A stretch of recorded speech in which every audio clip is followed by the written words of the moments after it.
Hello and welcome to the second episode of Performing Labor. My name is Rob Simonds, and I'm your host. On each episode here, we feature an interview with an accomplished performing musician who is doing interesting and creative work from within performing arts institutions and outside of them. We'll unpack their training, their practice, and their careers, how they got started, how they stay sharp, and their ambitions for the future. It's my hope that this podcast will provide value, no matter where you are on your musical journey. If you're thinking about a career in music, if you're in music school now, a recent graduate, a working musician yourself, or if you're a music lover and curious to know more. For this episode, I sat down with singer-songwriter Lizzie No to discuss her career so far. In 2016, Lizzie won the American Songwriter Lyrics Contest. And as you'll hear in this interview, that award lit a fire for her to pursue the profession with greater intensity. The album that followed, entitled Hard Won, gained the notice of NPR. And Rolling Stone magazine described the song Hard Won as, quote, "The swooning lullaby that served as that album's title track was about the inglorious labor of working on yourself, a bittersweet celebration of finally feeling at peace with oneself after years of trying." And those years of trying and subsequent accomplishments resonate with much of what Lizzie describes in this interview. The courage to take the steps to be a creative person and to fully see oneself as an artist. Building a national audience, managing performance anxiety, learning the studio process, working with a symphony orchestra, and working with a string quartet, navigating the industry sexism, and staying focused and healthy on tour. Lizzie describes herself in the interview as a late bloomer. In retrospect, one could clearly identify turning points along the way, but Lizzie beautifully details both the incrementalism of developing a creative voice and the incrementalism of building a career in a creative field. Ultimately, I think it was a conversation around a theme, what Lizzie referred to as completing your purpose. Please enjoy this interview. Lizzie No, welcome to the podcast. Thanks for joining me. Thank you so much for having me. I'm honored to be one of your first guests. Yeah, I'm excited to get this thing off the ground. So we're recording this in early May, and my concerts have been canceled since about mid-March. So tell me a little bit how this has affected you. I think probably a similar timeline as you. My first cancellation was in the beginning of April, and everything just kind of one by one started to get canceled in waves, to the really scary point where the all-important and very fun summer gigs started getting canceled as well. So as it stands now, my first in-person show is currently scheduled for October. I don't even want to say anything to jinx it, but I'm hoping that by then I'll be able to travel. But, you know, we've seen so many things get just like wiped off the calendar. So who knows when we'll actually be able to do stuff again. Mm-hmm. Were you on the road when it started to happen? No, and people are going to really cringe because in hindsight, this all seems insane. But I went on a cruise in February before we really knew that COVID was anywhere other than China. And so when I got back, it was just like a few days before lockdown. And I don't know if the listeners know, but I live in Queens, kind of near the epicenter of where so many of the infections have been in New York. So it was kind of just chaos. Yeah, so I'm talking to you from Rochester, New York, on the other side of the state. So what are things like in New York right now? It's pretty otherworldly. I think we just get so used to the city being all about crowds and people going out to restaurants and bars. My neighborhood is pretty residential compared to others in the city, but it still feels pretty weird to walk by closed business after closed business. I have a lot of friends in the restaurant industry who are just kind of out of a job and unsure if and when they'll ever be back. A lot of people are being really cautious and staying home and wearing masks and doing all of the recommended stuff, but it is also really frustrating to see people out and about in groups, no masks, not a care in the world.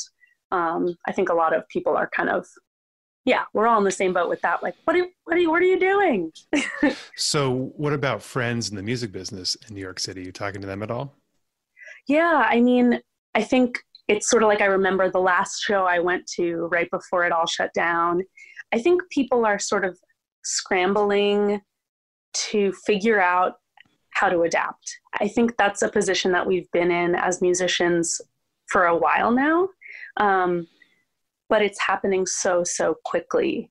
Like, I think there's always this sense that like world situations and technology keep moving forward super quickly, and artists are having to adapt and figure out how to keep doing what it is that we do in the face of that. And people that are really flexible and open-minded, I think, fare the best, because there are some people who are just killing it already on Patreon and doing live streams. And if you already have a fan base that is used to hearing from you via social media, via Patreon, via Bandcamp, like those are people who are really thriving. And I feel lucky that I have like a really great support system of fans and friends. So like that's been really helpful to me. But it is scary just because nobody started becoming a musician to sit in our house and sing into a phone or play shows into a laptop. Sure. Most people are just excited to get on the road again or get back into bars and clubs. It's an interesting point that you made about the adaptations being made over the past decade or so. Those kind of probably do funnel into some of the things that people are finding themselves having to do now. It's interesting. So how's it affected your creative process? It's made it a little bit tough. I wish I could say like, you know, I've just landed, hit the ground running and I have a new project ready. I mean, I am a little bit task oriented when it comes to writing, in that if I'm writing something, I like to know what it's going to become. I like to think to myself, okay, I'm writing an album right now, or I'm writing an EP. But since I don't know if and when I'll get the chance to bring a band into a studio again, it's just hard to know what's going to become of anything. So I've really had to start kind of going back to basics and just writing songs that interest me, not knowing who will hear them anytime soon. So that's uncomfortable, but I think in the long run, some interesting ideas are going to come out of it. So I'm kind of just still writing songs like I always do, but it's a little bit harder to get started. Right. So probably not surprisingly, my end of the business, we were a little slow to adapt on these It's other tough. things. Yeah, but you know, we've been kind of resistant for a lot of good reasons, and then maybe not so good reasons, resistant to things like streaming and social media, and we're obviously a more regulated workforce than singer-songwriter on our own, but we have been finding other ways to reach our folks, both like our dispersed audience, but also our core folks that have been with us for a long time, and even like personalized things. And so in some ways, the projects themselves have been a creative effort, if that makes sense. Yeah. So is there anything on the table for you in terms of like new ways of getting your existing material out there? Yeah. Well, I've just been kind of surprised by how many different individual artists and organizations are spearheading like Instagram lives and Facebook lives and Twitch. So I've gotten a chance to play on a few different shows, and I actually have one coming up. I don't know when this podcast is coming out, but I'm going to be like digitally returning to Stanford for an arts alumni event, which is really gratifying because I'm in New York and it's not easy for me to go out to California physically on tour. So they kind of took the opportunity of having people in lockdown to invite me to do a digital artist talk. So like, that's a cool opportunity that I might not have had otherwise. Yeah, that would be my question. So that's something that arose from these some circumstances. Yeah. So are you going to give like a talk to people that in like, what department are you going to be speaking to? It's just, so Stanford Arts, I'm going to sound really ignorant. I guess it's just like the hub that encompasses all of the different arts departments, and they put on events. So a current music student is going to interview me, and I'll play a few songs from my living room, and we'll talk about life at Stanford and artist life and all that stuff. Well, I'd love to hear more about your time at Stanford when you were a student. So what did you study? Comparative literature. Yeah, so right? So applicable to so many practical careers. I was actually just talking to my mentor, Ellen O. She was the admin at the Institute for Diversity in the Arts at Stanford when I was there, and I interned under her. And she was just reminding me, like, Lizzie, you didn't really tell anyone you were an artist until your senior year, and then you really got to work. So that's like kind of how I would summarize my time there. Like, I really tried everything. I worked in the political psychology lab. I studied English. I took all different kinds of classes. And it wasn't until my senior year that I like gave myself permission to say I'm an artist, and started a band and started like gathering my friends to do little shows and work on songs together. So looking back, it's kind of like a duh, what were you thinking? Of course, you were a songwriter feeling. But at the time, I just like wasn't sure at all what I wanted to do. So does that mean you had a whole bunch of material in your back pocket that you didn't identify as an artist, but you had been working on all that stuff? Or did it come out in a spurt as a senior? I had a few songs in my back pocket, but not a ton. I think what it was just like a really like deep soul knowledge that I needed to perform, and that I needed to write songs, and I needed to like do the singer-songwriter thing. So when I first started performing, I was doing mostly covers, and I had a few original songs. But yeah, I just like didn't want to tell anyone that I played music, because I just sort of assumed like, well, everyone thinks they can sing. Like everyone thinks they like have a great idea. Everyone thinks they could write a novel. And you can't take up people's attention until you have something worth their attention. Do you think that studying comparative literature, that, you know, being surrounded by sort of the highest level, studying this stuff, that made you feel like the level for music was astronomically high too? Oh, absolutely. And like learning to write poetry really helped, but also was intimidating. Ultimately, I think completely worth it. But when you're reading like the greatest of literature and you're surrounded by really amazing scholars, you get this idea that it's going to be almost impossible to put anything into the world. And maybe that's a good thing, because it made me really think about what does the world need to hear from me, if anything, like what needs to be said, and don't waste people's time with anything less than that. But I don't think that that's exactly the standard in most, you know, open mic nights. And like, you really can just give yourself permission to pick up the guitar and go. Well, sure. But you're developing like two muscles though, right? You're developing your writer's muscle, but also your performer's muscle. And those things don't necessarily go on the same timeline. Right. I'm curious, do you still use poetry as an exercise now? Not really. No. I don't have the muscle. It's like, I don't even know. It's like lifting weights. Like you really have to, I still read some poetry, especially during quarantine. I've returned to some poetry. But I think songs are actually so different. And I think the purpose of them is so different that I've just gotten really comfortable in the song form. Mm-hmm.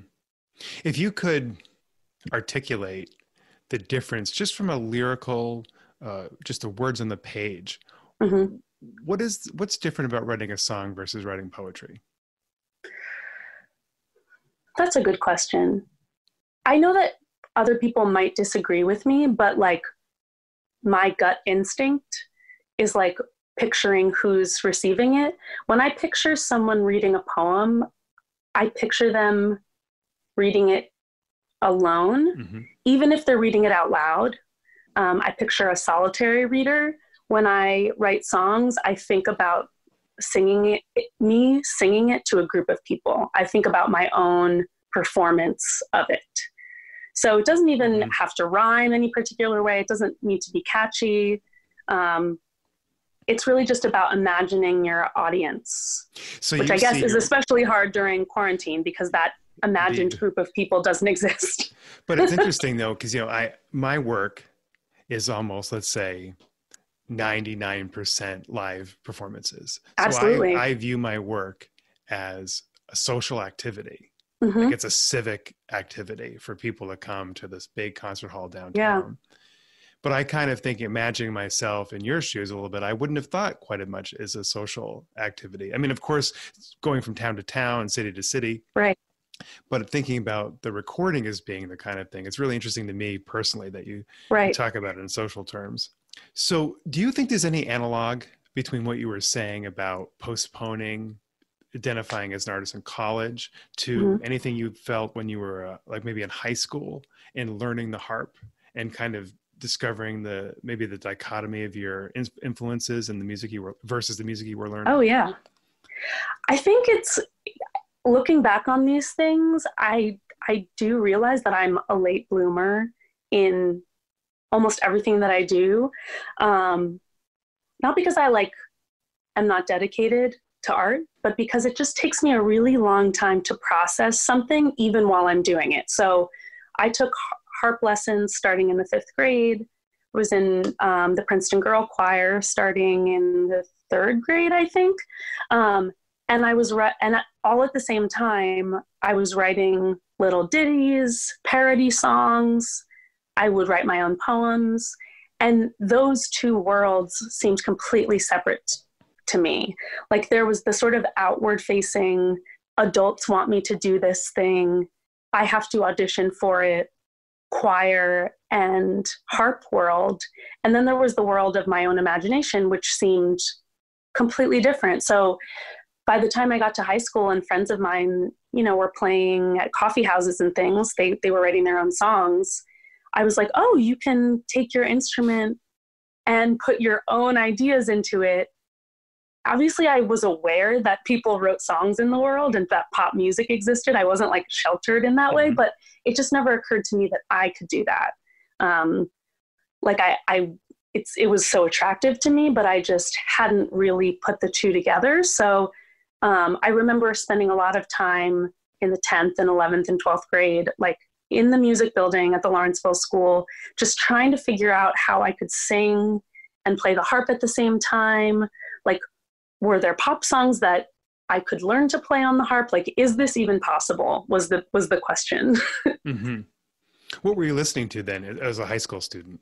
I was listening to a lot of Ani DeFranco and the Indigo Girls, Tracy Chapman, those first couple of Brandi Carlile albums, the Dixie Chicks, kind of me now, but a slightly more 90s influenced version. Sure.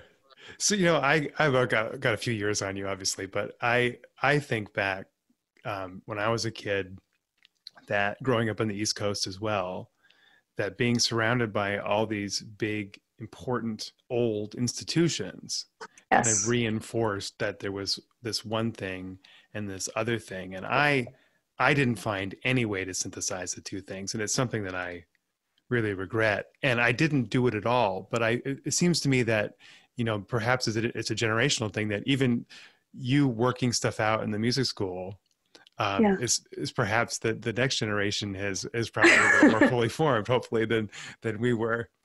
Right. And they've probably, I am amazed at how young people are, how there are young songwriters. It seems obvious to me that there are young musicians because it's great to learn an instrument at a young age. Mm-hmm. We all know how frustrating it is to see a tiny prodigy just absolutely shredding on your instrument that you're plodding away on. But it just never occurred to me that I had anything to say until I was older, and to see teens on YouTube coming up with their own material is pretty impressive to me. Yeah. I'm very, as a violinist, I'm very familiar with a 6-year-old who could smoke me on anything. Oh, the worst.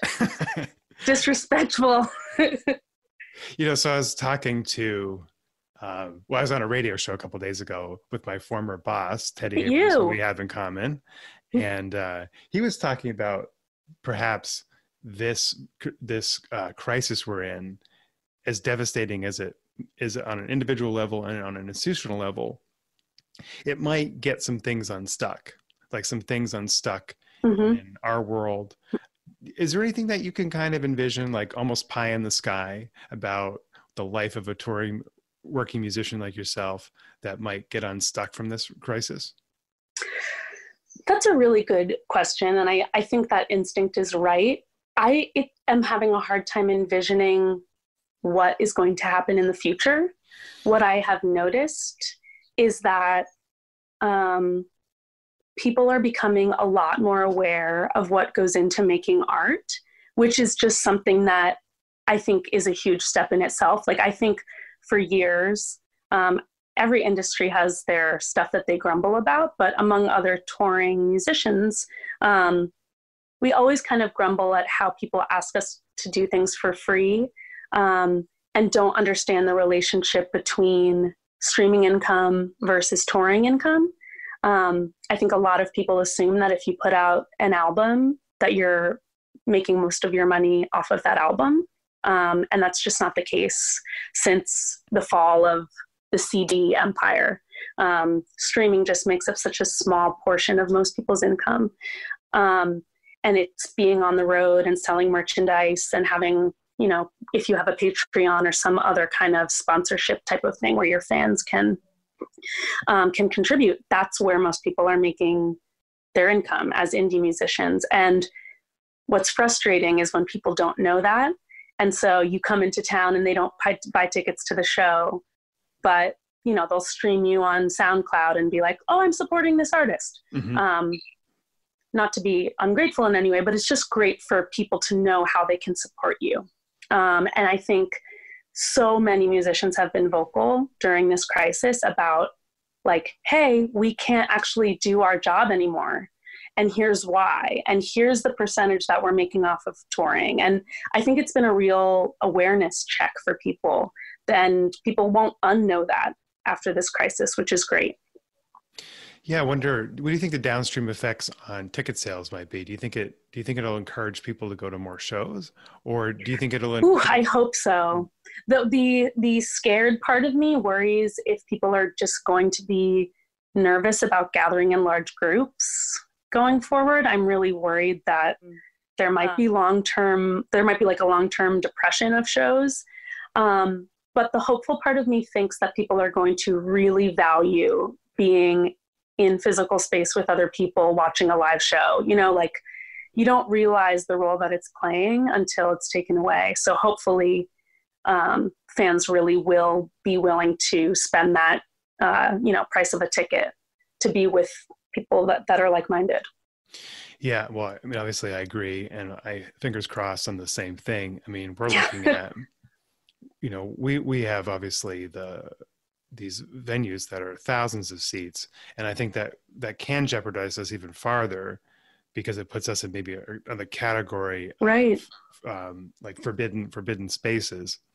But it kind of leads me to thinking about some of the stuff we've talked about in the past in terms of audience building, and how, like, my rooted existence, like in one city, or a series of cities in my case, but in one city, we work really hard on building a deep well of patrons and fans and friends in the city, whereas you're building kind of a national or international audience. Sure.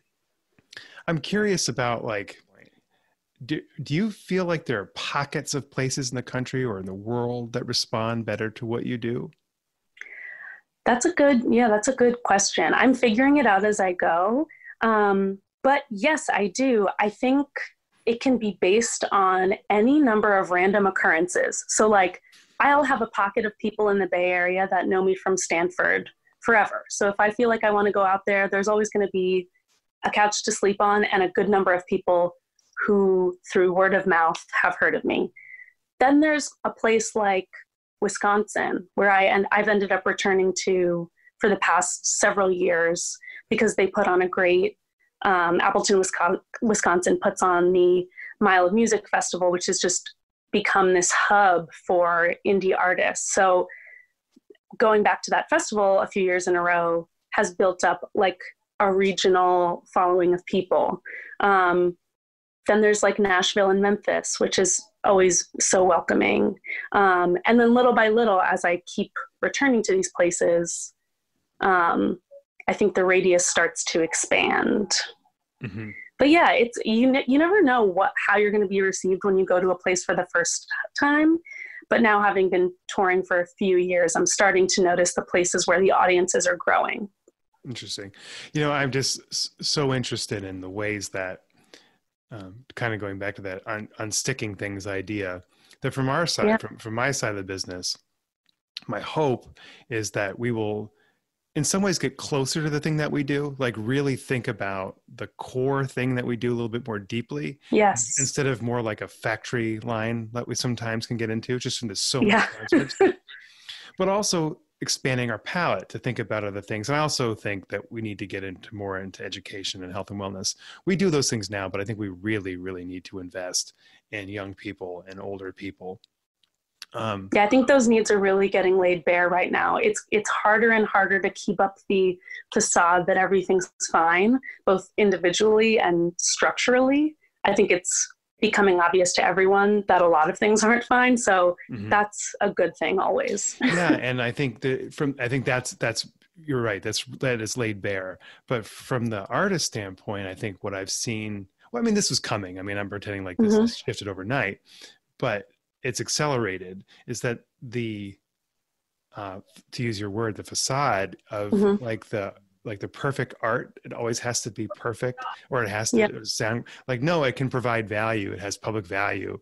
Even if it's kind of scratchy and you're in a hallway at a rest home or you're playing with kids somewhere. I mean, because we spend a lot of time in these beautiful acoustic spaces and perhaps the same thing as you in a recording studio, like you can get it right. And sometimes it's hard to settle for anything less than that. All right. So getting back That's a great point. No, I think I feel myself getting closer to my own process and having a new appreciation for the tools that I have at my disposal here at home. I think that's been a really big eye opener. Well, can you tell me more about the process? Like, what do you mean by that? It's really nice to be reminded that I'm lucky to have instruments in my house and space to play. Because I have friends that are drummers that are kind of just sitting on their hands right now. Like, that's tough. That's really tough. I feel lucky that, and this wasn't always the case, I used to always kind of hide behind other players. Like in my first probably 5-6 years of playing live, it wasn't my name on the poster. I always wanted to have a band name, and that's great because I was collaborating with people I really respected and good friends of mine. But part of what that does is it makes you dependent on other people to put your work out there. And it's been a learning experience since I've become Lizzie No, solo artist. Like, how do I make things work just on my own? How do I just sit with one instrument and me and the voice, and what value is there? So having built up that skill set over the past few years, I think has paid off.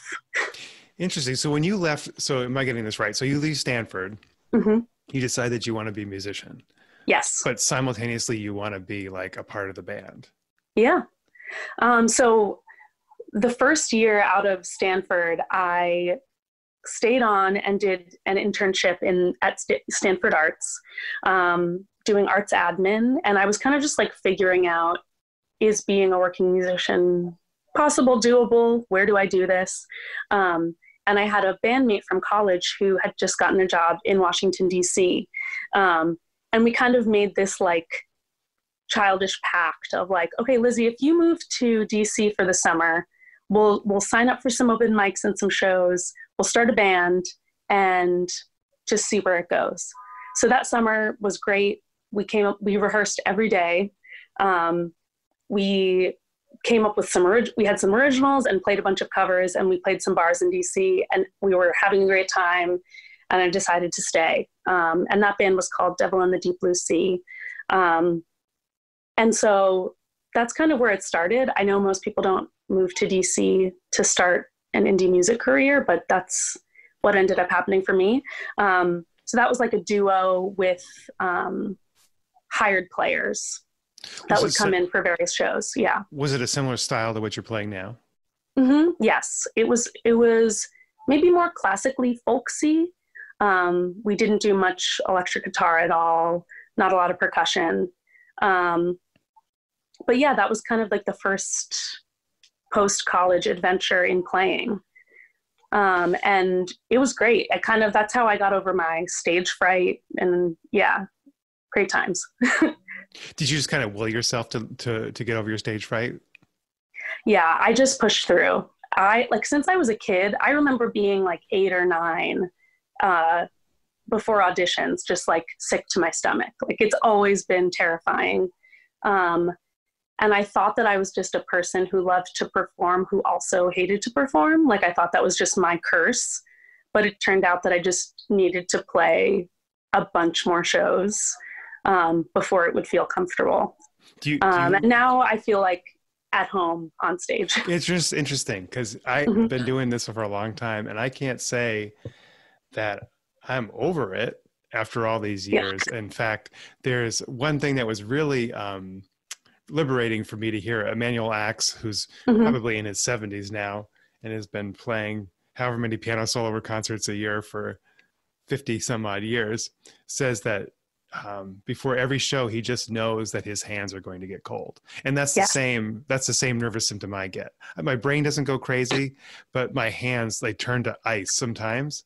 Yes. And then as soon as the show is over, I can feel them warming up. So I know it's completely psychological, but if I'm in the same company as Emmanuel Axe, I know it can't be too bad. Oh yeah. No, I mean, you don't completely get over it. My legs shake in every concert, which is funny because I won't consciously feel afraid, but then I'll look down and I'm like, the harp is like going crazy. So I just, you plan ahead. You don't sit on a wobbly stool.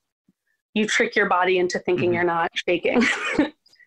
Yeah, I've heard, I'm not going to name any names, but I've known some people over the years who, when they were younger and performing a lot, boasted about how they had the audience in the palm of their hand, and only to find out several years later that there was a lot of alcohol involved to get to that place, because that the stage fright is real. It's just not a natural thing to do, what we do. I feel like it's funny that you mentioned that, because I have not, I'll still have a drink on occasion, but I haven't had a drink in a tour or performance setting for like a year and a half, just because I realized it made everything so much worse and it made me so much more tired. And the thing that was scariest was not actually performing, but like after performing, when you're in this sort of heightened emotional state, having to pack your things and shake a bunch of people's hands. Like, that is so terrifying to me. And I think that's what drinking is for, if you ask me. So learning to do that while sober was like the big emotional mountain to climb, which I'm proud of. Yeah. So I want to go back a little bit to where you were talking about being less folksy than you were at sort of the bar band. And so you've even gone farther than that now, obviously. Yes. Can you tell me about that journey, like a sort of aesthetic journey? Yeah, I mean, I think every song is just an idea, and I try to write the song without listening to it too much, like just let it come out. Then sort of hear it in my mind without playing it, if that makes sense. Like, when you're playing a song, you're hearing what you're actually playing. You're not hearing what the song could be. So you have to like listen to the hypothetical version of the song that you would want to hear. So sometimes the hypothetical version is just you and the guitar, you and the harp. Sometimes the hypothetical version is like a full orchestra, and I've written songs like that. Sometimes the hypothetical version is like a full rock band. And I really don't know how I make up my mind about what the ideal version of the song is, like the platonic song. I like to think it just exists out there, and I'm just trying to get to it.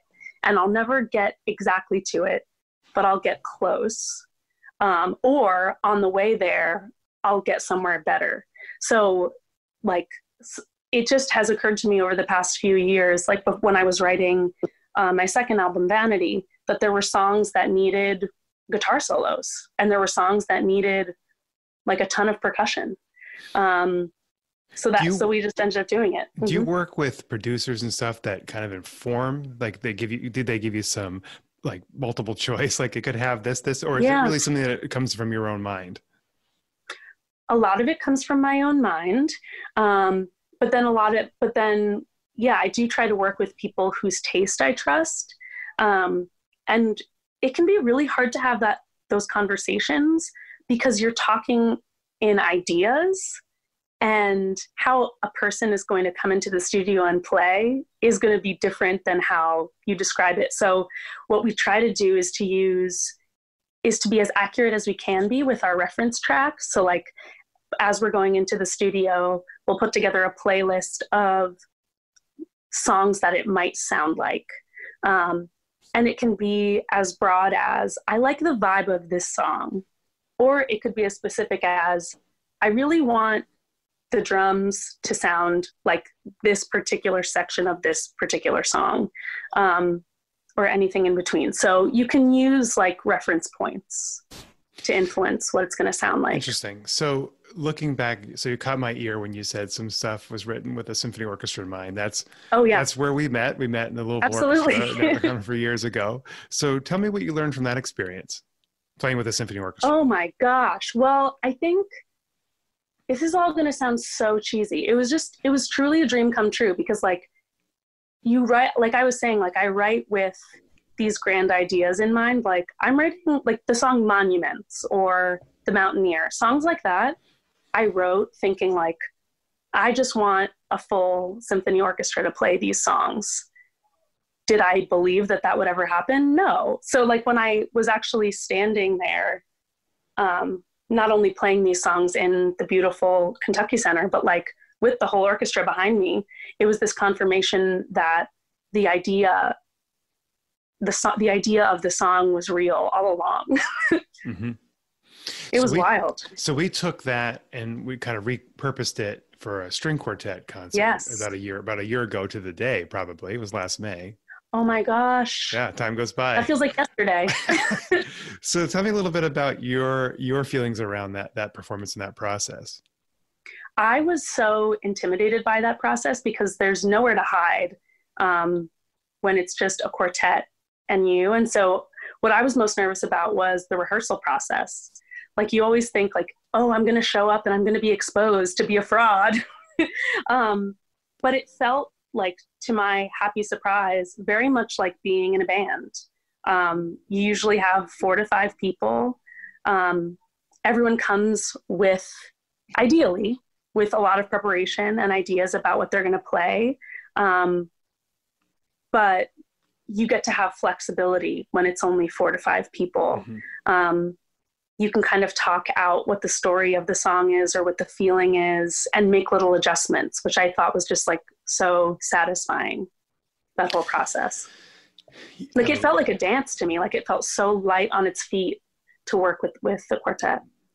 I was thinking about, as you were talking there, I was thinking about how do you think that those collaborations, which as you know, I believe very deeply in. I mean, yes, I think so do I. Sort of Americana classical thing, there's just a lot of complementary skill sets there.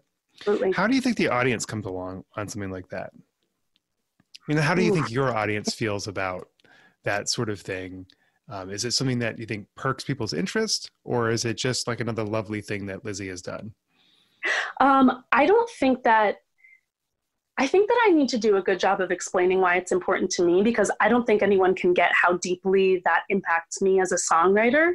But I think it kind of expands people's ideas of what the music they like can do. Because I think a lot of people, and myself included, we hear, like our radio stations are divided. You hear the classical music on one station, you hear the pop music on another station, you hear the country music on another station, you know, the rap on another station. And we get used to the idea that they don't mix easily. And so it's nice to be reminded that, I don't know, a song that seems simple, just a girl and a guitar, can also be at home in a classical space. Mm-hmm. Like I think I've just noticed, like when my friends and family have come to those collaboration shows, their eyes kind of just get wide, because it's like, oh, of course we believed in you, but we didn't know that your music would be at home here. You know, you get used to seeing folk music at a bar or at a, you know, at a club, and seeing it in the symphony hall is like, or like, oh, in a classical space, in an art gallery, like these are all the places that the music can go. So looking back, how did, you know, you've got a lot of really fantastic and well-deserved press. How do you think that affected your direction and your trajectory? I think it's really helpful, because it just opens doors to things. Like, I think the Louisville gig came about because of a piece on NPR back in 2017. So it just broadens your audience in kind of an accelerated way. So that's really helpful. And to like have your name mentioned alongside other, you know, more well-established artists, just gives you a leg up to do the kind of touring that you want to do. And it lends a legitimacy, not that I need legitimacy as a person, but it just gives you, you know, open doors to better shows and better festivals, and like to do your job well. But I am also the kind of person that if you give me a critique, I'll remember it for 15 years, but no praise can get in. So I try not to take it to heart too much. No, that's obviously a very mature stance. I guess I just wonder, you know, I've often thought in my career that there's different metrics, of course, but the right person saying the right thing to you at the right time can make so much difference in how you feel about your work and how much motivation you put into it. So I'm wondering if some of the NPR stuff or the Paste magazine, I think, and Rolling Stone, did that come, like, was that before, I guess, in a way, than the audiences, in the sense that, like, do you feel like you were getting more critical attention than where your audiences were? Yes. Well, I think the thing that I think about that was like most pivotal was back in 2015, before I even was recording under the name Lizzie No, I submitted a song of mine to American Songwriter magazine and won their lyrics contest. And it was very, very premature because I literally had recorded nothing. I'd played no shows under my own name. But the prize came with a guitar, which is now my traveling, beautiful Gibson. And what that did was not only told some people that I was writing songs and that American Songwriter approved of them, but it was a challenge to me to start learning to play. And it was like, well, if people have heard of you in this magazine, you'd better record an album. Like, you'd better start putting things out into the world. So that was like a pivotal moment where a moment of press recognition actually kind of lit a fire, where I was like, oh, I guess I'd better catch up to what people are saying. But I think like any positive reviews I have had since, I think is just very lucky. It just feels very lucky, right place, right time, because my live performances are really, really important to me. And if a reviewer comes to a show, like happened with the NPR reporter Lucy Perkins, she came to a show before I had a record out, and she was just noticing what I was doing in my live show and sharing it with a huge audience that I wouldn't have had. It was like recognizing, oh, this little thing that you're doing is real, you know, and the rest will come. I kind of want to circle back a little bit to when you were interning at Stanford Arts and you were on the admin side. So what were your observations then, and what were your takeaways from that time you spent there? It was like, I felt like it was like a fairy tale where the young prince has to choose between door 1 and door 2 and door 3 to seek his fortune, because it was a great job. I loved the people that I worked with. both at the Institute for Diversity in the Arts and at the Stanford Storytelling Project. I was mostly putting on events. It was a lot of events-based stuff, and then helping to manage an intern program for student artists. So it was like I was getting to do work that I enjoyed with people that I liked and respected. And I still felt this like gnawing hole of dissatisfaction. I was like, I hate myself for having this good job.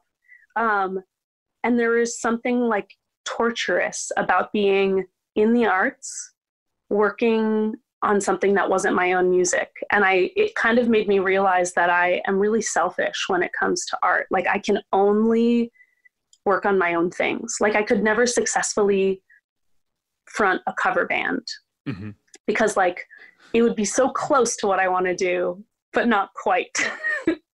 That was like my biggest takeaway.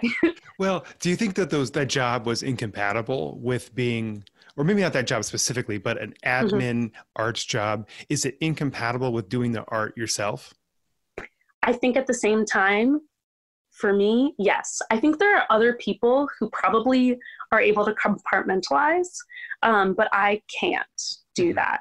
I think that having an arts admin job taught me a lot of skills that I am now using. So I'm grateful to have had the experience. But like I can do a waitressing job and play shows, and I do not feel an existential conflict. But having an arts job and also trying to work on my own music, for some reason, it just drives me crazy. No, I think there's probably a lot of folks in that boat. You know, I think I count myself as being pretty lucky in that I don't have any like huge regrets about any like dramatic wrong turns I made in my career. But I do think no skeletons in your closet. No, well, I probably have skeletons in my closet, but I didn't do anything too stupid or derailing of my career. Great. So what I'm curious about is, so based on your perception about that age when you were in that arts job or when you had moved to DC and were doing that kind of open mic bar scene, if you could go back and tell yourself at that age what you know now, what were the things you most misunderstood?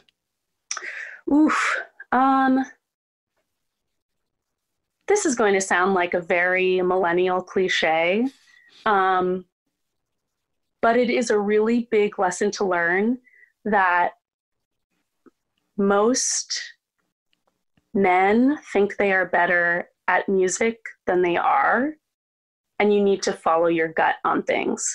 Like I've had quite a few Emperor's New Clothes situations where I've been in a scene and there was someone who was like a little bit ahead of me, and I've been wondering like, what's the deal with that? You kind of have to advocate for yourself, because when people think musician, they often think man or like songwriter. You're going to be perceived as a little bit less competent than you are, for a while. So you really have to keep advocating for yourself, because it's not that so many people are so much better than you. They maybe are just a little bit farther ahead of you. They maybe look the part a little bit more than you do. And it's not to be cocky, but to just tell myself, oh, you belong in the room. Don't be so nervous. Like, let yourself be comfortable in your workspace. And often the workspace is the studio or the venue or, the rehearsal space. So just having that confidence that you belong there, even if you feel that, I guess they call it imposter syndrome. Because imposter syndrome, like, it causes you to waste a lot of time, like wondering and fearing if you're gonna like be good enough. So yeah, to stop wasting the time, I think is like the biggest advice I would give myself. That's really interesting. I mean, it's not surprising to hear that. And you think about who the kind of avatars are of American songwriting, and they look a certain way, as for sure. You hear about it a lot in composer circles in classical music, where particularly like in the more avant-garde the music, the more chauvinistic it is, which is so strange to me. The worst. Yeah, it is the worst, because it's like such a small world that you can't afford to poison the well like that. I think it's one of the things that is really beneficial about being a classical violinist is that it's hard to have those delusions of grandeur when a Right. 6-year-old girl from Korea can play circles Right. around you. Yeah. Do you feel like that? Do you feel like it's more of a meritocracy in your world because of like the skill, like do you feel like it's a more objective skills based um, world where like an individual can kind of It's a great question, Lizzie. show her merit? Is that really simplistic? Well, if it's no, it's not, because at least from the instrumental side, so it'd be different Mm-hmm. from instrumental and the purely blank page creative, like Right. nothing.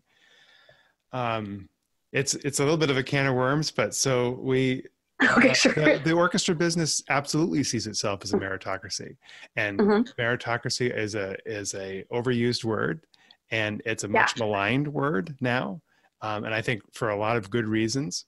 So in orchestras, we have blind auditions Right. that have been in effect broadly since the 1960s.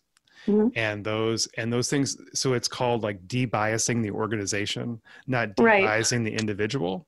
And so not instantly you saw the numbers going up in terms of gender equity. Great. It's still not broadly across the major American orchestras. It is pretty equitable. Unfortunately, we still see some discrepancies in the principal chairs, particularly in the biggest orchestras, between men and women. And I went to a very interesting lecture on this thing a few months ago at the Eastman School. But the thing we haven't cracked, and I don't think the blind audition or the way we administer it now is racial. Right. Unfortunately, that is something that is deeper embedded in our culture. Right. And we're going to have to work harder to exercise that. I think that. And it probably has to do with who even gets the chance to get into the audition room in the first place. Like you can't go back in time and train up more people and give them the opportunity. You know, at that point, it's sort of too late. Yeah, but I don't believe it's a pipeline problem. Oh, okay. I mean, of course, there is going to be some discrepancies in terms of just the demographics of the country, right, because it really is an international workforce by and large. Absolutely. But I think that the problems of the debiasing that we've done don't extend far back enough.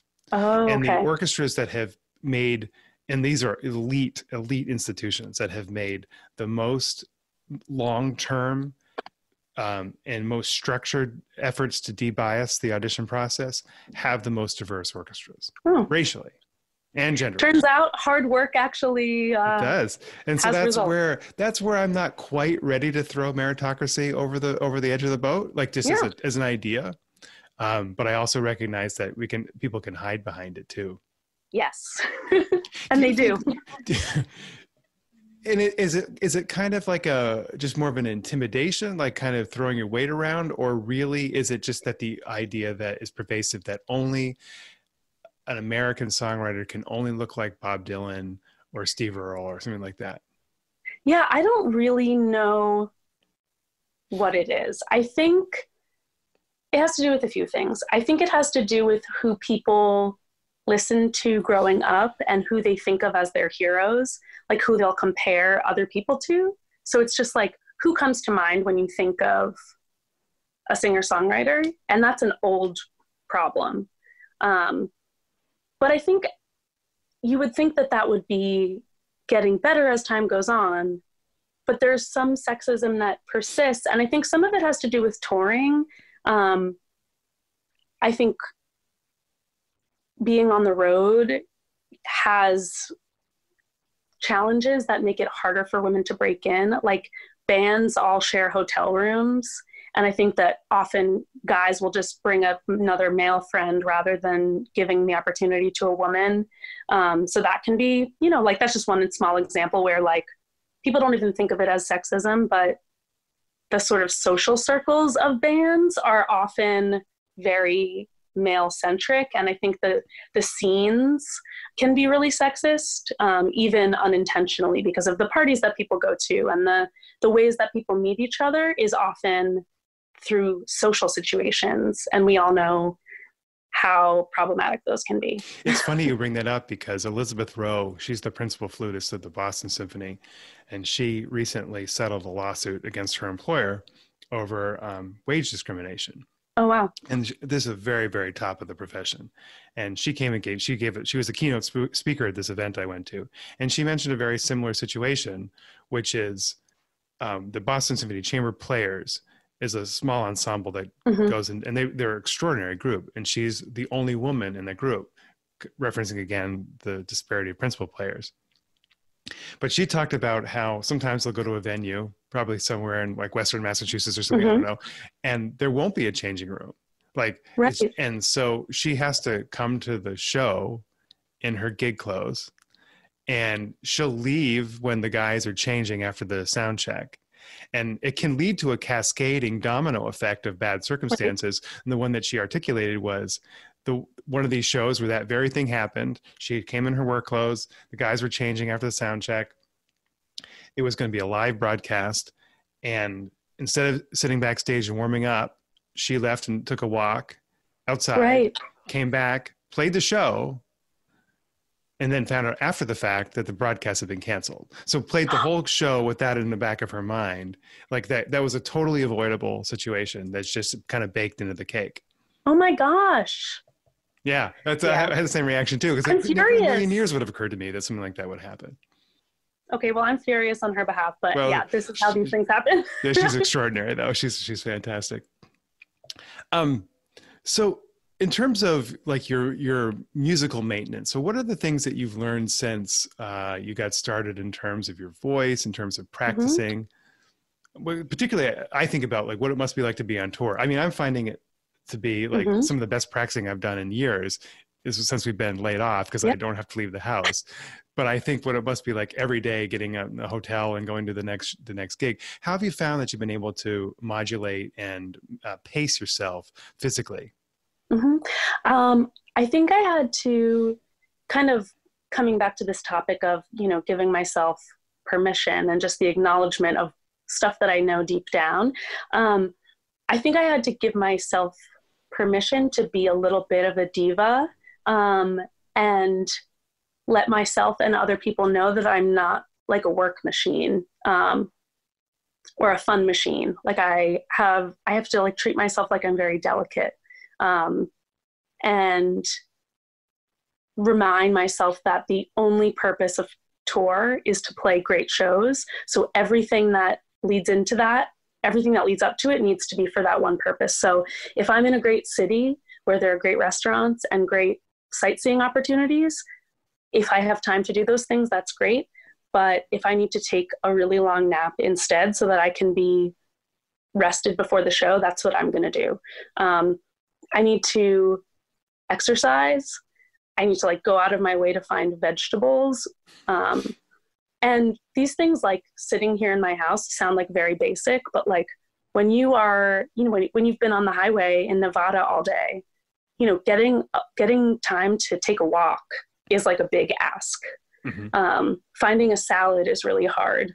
So it can often mean like feeling like you're being a little bit difficult, and not seeing yourself as bratty for doing those things. Do you find it's hard on the road to compartmentalize the day, or do you find yourself spending the whole day thinking about the show? It feels like a total dream place, a dream space. I think the first few shows, you're always a little out of sorts and like worried. But once you're in a groove where you're playing not the same set, but you kind of know the structure of the show, your setup and tear down a little bit more intimately, it feels great. Like it feels like, a well-oiled machine or whatever. It just feels like, you're completing your purpose every day. And so everything feels like it's in its right place. Like when I'm getting exercise, it's like, this is the thing I need to be doing right now. And that feels great. Oh, I'm packing the car. That feels great. That's what I need to be doing. Oh, I'm lying around watching TV and zoning out. Great. That's what needed to be done right then.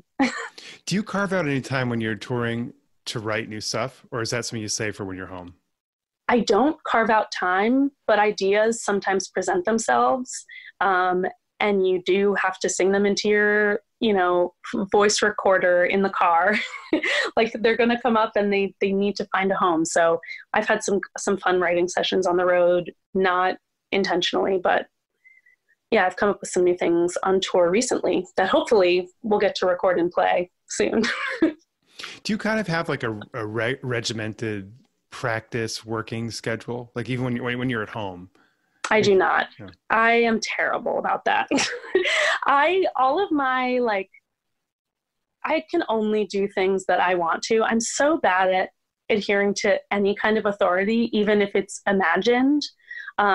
So like, even if I write down a schedule, I'll look at the schedule and be like, I'm not doing this schedule. Like I'll get mad at myself. So I have to just like say, you really want to practice right now, don't you? And like sit down and practice. Do you say or that often loud? it'll be like focused towards like, well, you have a new song idea. I guess you'd better put in some work to like get it done. And that's how. Do you feel that's like how I get myself do you good. respond well to deadlines? No, I do not. But I like completing a job. So I really love that. I do chase the satisfaction of finishing a song. So I give myself however much time it takes, but I really like getting to that finish line. And so when you're finishing a song, like when you're kind of getting to the last mile of it, I notice like when I'm preparing something that when I go and play it for my wife or I play it for my family or a colleague, that's the red light for me that, oh, this isn't anywhere near where I thought it was, or this is going better than I thought it was. Do you have like a filter process for new material? That is the $1 million question, because I am so tender about songs. Like the first person that I play a song to has no idea that they are like everything. Like if they sneeze during a song, the song, like it might never see the light of day. So I try not to ever play something for somebody until I am so sure that it's finished. Like it needs to be many drafts in before anybody hears it. And often I'll play it for my friend Mary Glenn, who's an actress, or for my guitar player, Graham. And I'll usually say like, I don't want any criticism. I'm just playing this for you for the first time. And then I will go work on it of my own accord. Because I'm so sensitive about having my little tiny flame get extinguished. Do you feel like you have to keep on however many years out it is on schedule with putting out new material? I do feel that pressure. I don't think anyone else cares. Mm-hmm. Artists take as long as they take, but I feel very self-conscious. I think I'm a people pleaser with my music, and I feel like certainly that everyone's bored with this album I put out 25 minutes ago. So I do push myself to release things. And I think I have people in my life that tell me like, it's okay. No one's making you release anything. So I think that slowing down actually is the next move. So anything you want to tell me about in terms of reading or listening to that I should check out?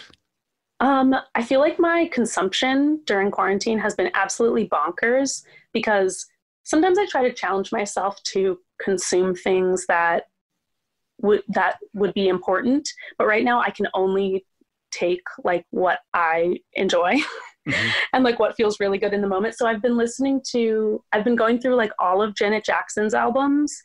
And I think that's been a good refresher, not only on her greatness, but on how many different styles of music she can master. The Metropolitan Opera is doing free opera streams. So I had an opera night last night. Another like opportunity of quarantine, because there's no way I would be able to get tickets to see Renee Fleming, but I had her on my laptop last night for free. And if people are looking for other shows, the Public Theater also has online shows. Renee Fleming is a Rochester native, by the way. She is? She is. No way. Oh, yeah, it was great. She was the Countess in Figaro. It was great. What else am I reading? I'm reading The Unbearable Lightness of Being, which I've never read before. Nor have I. It's a doozy. It's weird. It's good. I think it's a thing people should read. But I haven't gotten to the end, so I'll let you know. Outstanding. And what else? I listen to the podcast My Brother and Me a lot. I think they've been going for like 10 years, and it's three brothers from Huntington, West Virginia, three comedians. And it's vaguely formatted as an advice show, but they go off on a lot of strange trails. So it's just like absurd comedy. Very uplifting for right now. Great. I'll check it out.